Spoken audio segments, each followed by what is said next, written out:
jua likichomoza, wananchi wanajua, kwa macho yetu tumepaza sauti kubwa, kutazama na kuripoti ni jukumu letu, katika vichochoro vya jiji hadi milima ya mbali mwa mbuga. Sisi ni macho ya taifa, tumeunganisha mkono na sauti ya umoja, tumejenga daraja kwa kupendekeza mabadiliko, uchaguzi wazi, kwa pamoja tustahili uhuru na haki kabisa.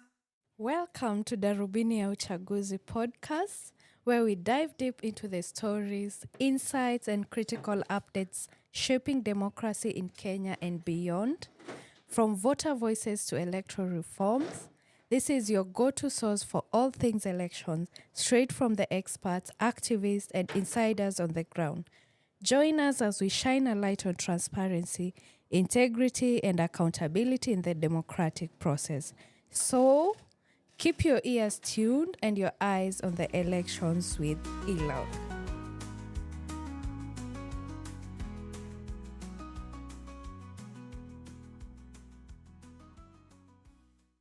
I'm joined by a guest, the National Coordinator of the Election Observation Group, ELOG. I'll let him introduce himself. Welcome. Thank you. My name is Mule Musau. I am the national as well as the regional coordinator for both the Election Observation Group as well as the Eastern Horn of Africa Election Observation Network. I have been practicing or been involved in electoral matters in Kenya and within the African continent for at least 15 years right now. And well, I'm looking forward to the conversation around elections, given, of course, the fact that this has been a very serious year of elections. 2024 has been touted as the election super year. So I'm looking forward to the conversation. Welcome, Sana, Mr. Mule. And I was just about to get to that. Over 70 elections globally, and 19 of those coming from Africa or being conducted in Africa. So it is a super year for elections in Africa. So we understand that apart from being the national coordinator and regional coordinator, you've also had an opportunity to travel globally amid all these elections. And what's your perspective on these elections, both the global elections and the African elections? Well, first, let me say that it's not touted as the election super year for nothing. 73 elections worldwide, about half or at least 49% of the world population was participating in these elections. That's over 3.7 billion people globally. It's a very serious number of people actively engaged in electoral matters. And then looking at some of the other figures in terms of out of the around 59 elections which have been conducted so far, we are averaging a voter turnout of 61%, which basically says a good number of people have actually turned up to vote. So that speaks a little bit to the issue of the trends that we've been witnessing in the last few years. And then, of course, in Africa, 19 elections, quite a number of them, some of them with very interesting perspectives. So if I could start with the African continent where we are, we have had some two interesting elections and then some two different electoral realities that we have to deal with.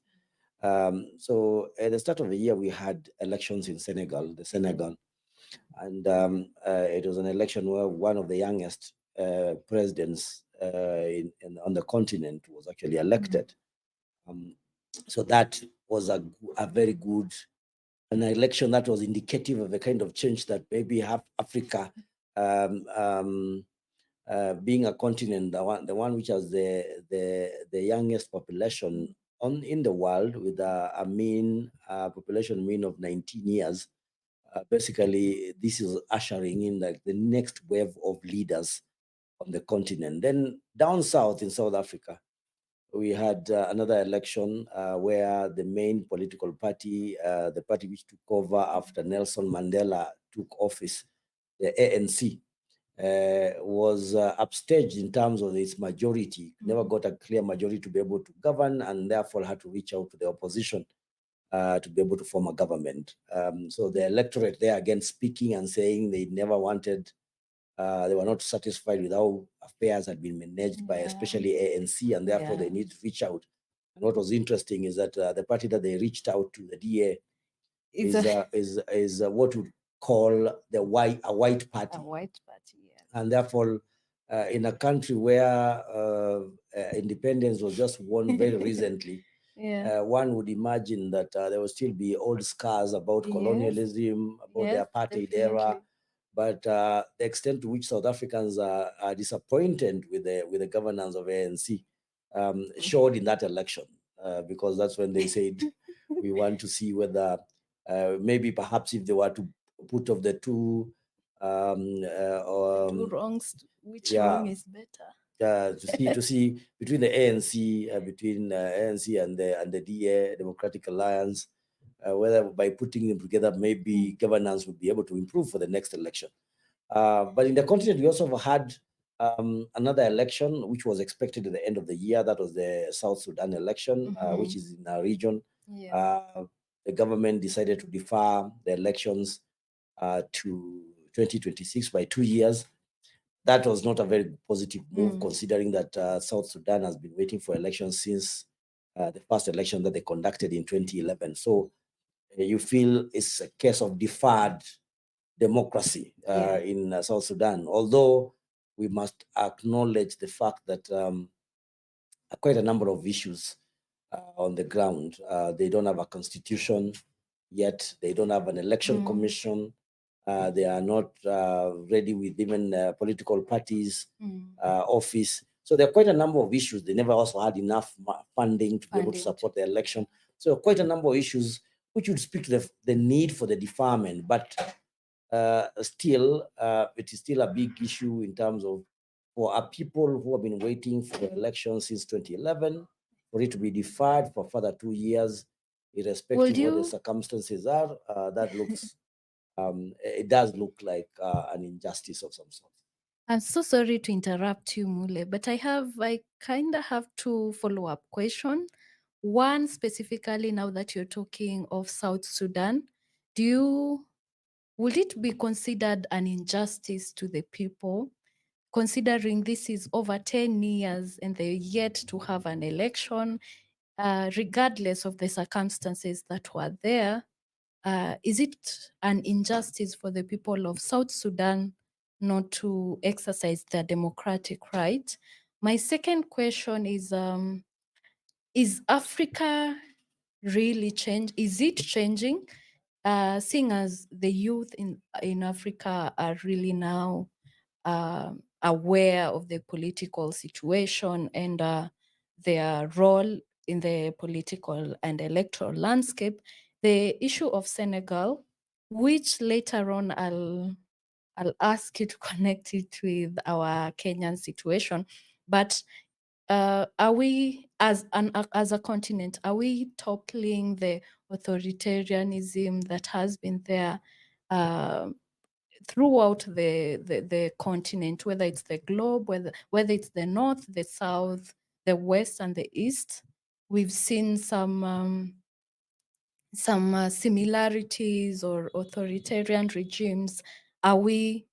If you look at the youth and the situation, is there a hope of changing that situation? So to answer your first question in terms of injustices in South Sudan, is that we practice democracy for a reason. We practice democracy so that the people can be able to govern themselves by periodically getting an opportunity to be able to elect those people that govern them. Yeah. And we determine the timelines. And the timelines, that's why in many countries we have 5 years, we have 4 years in the US, 5 years in Kenya, 7 years, I think, in Rwanda. So these are periods through which we give those who are in power an opportunity to be able to govern. And once that opportunity is over, then we are required to hold elections that allow the people to be able to review the leadership of that set of leaders had been elected before. South Sudan, this has been the third time that elections have been deferred. And all the time, in 2016, they were supposed to be holding elections. They were deferred. They've been deferred 2 more times, including the last one, which has just happened about a month ago. So this is, you'd call this as a level of injustice in regard to the fact that the people of South Sudan, ever since that first election that was conducted, and I remember the first election was conducted because it was also a referendum that was dividing, that was giving them a new country called South Sudan, which had broken away from Sudan. So they've never gotten an opportunity to be able to appraise the leadership since that time. So it's unfair that they have been forced, therefore, to continue the same governance. When the elections happens in 2026, it will be 15 years since that first election. So the fact that they've not been accorded an opportunity to be able to make decisions on who should govern them is unfair. On the question of what is changing, whether the elections, whether the landscape is changing, given the youth bulge, given the elections which have been conducted in the continent so far, while the West African, while the Senegalese election gives some ray of hope in terms of starting to get younger leaders on the continent, the fact that within the same belt of West Africa, we have what we call a coup belt, where in the countries of Burkina Faso, Mali, Chad, we have seen regime changes through military takeover and constitutional changes of government, basically. That's what it's called. Where we have coups. Coups basically mean that it's a change of government, unconstitutional, not democratic, and therefore not democratic elections are conducted in that country. So somebody has come to power, and this person does not have the mandate of the people. But that does not say that the people are not supporting that change. In a very interesting finding by Afrobarometer, who conducted their a survey, and Afrobarometer has been doing this every year, surveys on electoral, on democratic governance across the continent. One of the very interesting observations is that there are very many countries in sub-Saharan Africa, in fact, in Africa, across the continent, who are starting to be, especially younger people, who are starting to be very excited about the fact of military takeover. They're much more inclined for military takeovers rather than democratic elections. And because there are quite a number of people who, there's been, over the last 5 years, there's been a general decline in democracy across the world. And the major reason has been that especially young people have been feeling that elections have not been providing the answers to the solutions for good governance, ensuring that promises are kept. So that's not been happening across the continent, and people, therefore, especially young people, get appealed to military takeovers. But it doesn't mean that, of course, that democracy is dying. I think the same research was saying that if people are given an opportunity to choose between military government and democracy, they would choose democracy. I think the question is, yes, there's a new wave of, I think there's a wave which is coming through in Africa. I think in the elections, that given just the number of elections which have been conducted and the kind of changes we've seen, I think it is indicative of change. However, some things remain the same. Rwanda, for instance, with Paul Kagame, and who has always been getting over 99% of the total vote. That has continued unabated for the last, I think, 3 elections.